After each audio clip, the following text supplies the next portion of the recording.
Hi, welcome back to my channel Trilicus. If you haven't subscribed to my channel, please do, and like and share the videos that I make, as this helps the channel grow. YouTube have changed the algorithm recently and are making it nigh on impossible for small YouTubers like myself to grow an audience, so any help on that side of it I really do appreciate. And not only that, it gives me more encouragement and enjoyment to make more videos, the more people that watch them. So today I'm just going to talk about Terminator franchise as a whole, and then finishing off with a summary and brief preview of how I feel Terminator Dark Fate will pan out. Right, so let's begin. Terminator came out in 1984 and was written and directed by James Cameron. It also starred Arnold Schwarzenegger as the lead Terminator, Linda Hamilton as Sarah Connor, and Michael Biehn as Carl Reese. Legend has it, the director James Cameron got the idea for this film whilst having a nightmare after suffering a bout of food poisoning.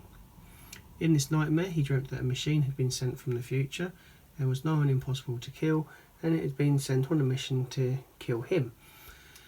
So out of that, James Cameron developed the story further and introduced a few other elements, and the Terminator franchise was born. So in the Terminator, the film, machines have taken over the world in the near future, and they're directed by artificial intelligence called Skynet, with a sole mission to completely destroy humanity and take over the world, developing android assassin. They develop android assassins called Terminators. These Terminators look like a human, but obviously they're the machines sent on missions to kill humans from inside. John Connor finds out about this, and also there's a plot that he finds out that that Skynet is sending back a Terminator, the T-800, with the plot to kill him or his parents before he's even born. Luckily for him, he's found out about this and sends back his best soldier, Carl Reese, to protect his mother, Sarah Connor. The Terminator was released in October 1984 to critical acclaim and grossed nearly $789 million worldwide. Quite a lot of money for 1984. It also then spawned the sequel Terminator II Judgment Day. Terminator II Judgment Day also made a few additions to the cast and new model of Terminator. The latest machine is the T-1000, and that was played by Robert Patrick. We also get to see a young leader of the Resistance, John Connor, played by Edward Furlong. Terminator 2 is a direct sequel to the original film, and in this one the premise is that again Cyberdyne Systems now developing the AI artificial intelligence, and they've sent back a T-1000 as the previous film, but they've sent the T-1000 back to kill John as a young boy. Once again, the Resistance have found out this plot, so they send back their own protector, the T-800. This allows Arnold Schwarzenegger to reprise his role of the Terminator, but on this occasion he's fighting for the good guys. So in a twist to keep this fresh and original, Sarah Connor decides that rather than wait for the machines to find her from the future, she's going to take the future in her own hands and destroy Skynet from being invented, and thereby destroying Cyberdyne Systems and the AI before any trouble can come about. Terminator 2 got critical acclaim and grossed $523.7 million worldwide. And again, the success of this film paved the way for the third film. So this brings us up to the third film, Terminator 3 Rise of the Machines. Terminator 3 sees the departure of James Cameron as writer-director, and he's replaced by John Brancho and Michael Ferris in the writing department, and the director on this film is Jonathan Mostow. We see Arnold Schwarzenegger returning to reprise his role as the T-800, and the film picks up kind of loosely at the end of Terminator 2 with the destruction of Cyberdyne Systems and Skynet. The destruction at the end of Terminator 2 hasn't prevented Skynet or Cyberdyne from becoming the future enemy of mankind, but rather than it's just simply postponed it. In an attempt to secure victory, the machines have now developed a TX Terminator, and this is sent back in time to kill as many of John Connor's future lieutenants as possible, including John Connor himself and his future wife Kate Brewster. The film also kind of gives a little bit of insight as to how John Connor becomes the future leader of the Resistance. I won't spoil it for those of you that haven't seen it, but you do find out how, at least in this alternate universe, how John Connor becomes the leader and the war therefore ensues, as despite all efforts to avert it, you can't seem to stop this inevitable war with machines. Terminator 3 grossed 433 million worldwide and kind of set the foundation yet again for another sequel. So in 2009, Terminator Salvation was released, and this is the fourth film in the series. It was written by John Brancho and Michael Ferris again, but was directed by MCG. The notable difference in the cast is we've got Christian Bale on board as John Connor, and Sam Worthington, who apparently was actually recommended by James Cameron. So in this film, the war against Skynet is kind of like in its infancy, but it's still happening, and John Connor's struggling to find his position as the leader of the Resistance.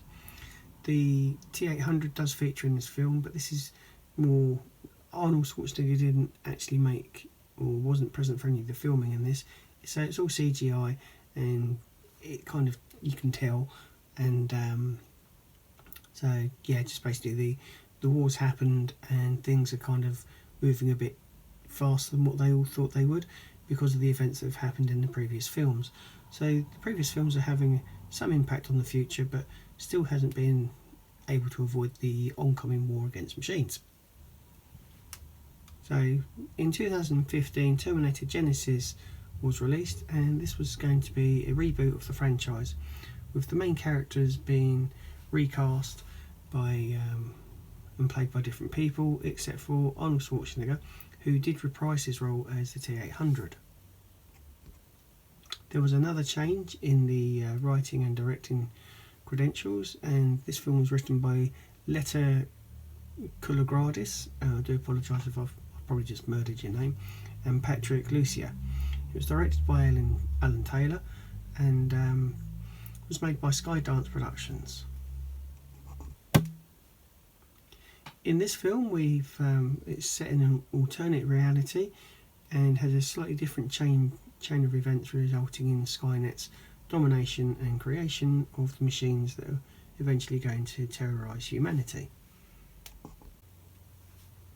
The whole plot and consistency of the franchise all gets a little bit mixed up with this one, and they tried to reboot it, but in my opinion it totally fell flat on its face. However, it did gross over 440 million worldwide, and the popularity of the Terminator films persists, I think mainly because of the loyalty towards the first two films. But yeah, things just kind of spiraled a little bit out of control on this one. I don't think they had a clear direction on what they wanted to do with the franchise. It comes at a time when rebooting and remaking in Hollywood is quite popular. I think they probably just got a bit too carried away with that concept and thought they could reboot and restart the franchise, but it kind of falls flat on its face a bit.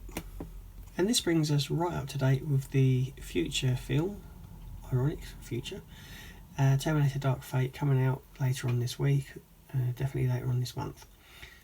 Terminator Dark Fate is being directed by Tim Miller, but we see the return of James Cameron coming in as one of the writers, for the story at least. The story creditors are James Cameron, Charles Egley and Josh Friedman. However, the screenplay is being credited to David S. Geyer. I do have a few reservations about this film, as there is a lot of, seems to be, wokeness and political correctness going on in Hollywood right now, and everything and everyone wants a strong female lead, because hey, we've never had one of them before. So why am I not really looking forward to this version of the Terminator, even though James Cameron has been connected and there is a big link there with him creating the story? To put it blunt, I don't think this is going to be a particularly great film. I think it's going to be a lot of social justice and a lot of political messaging going on there.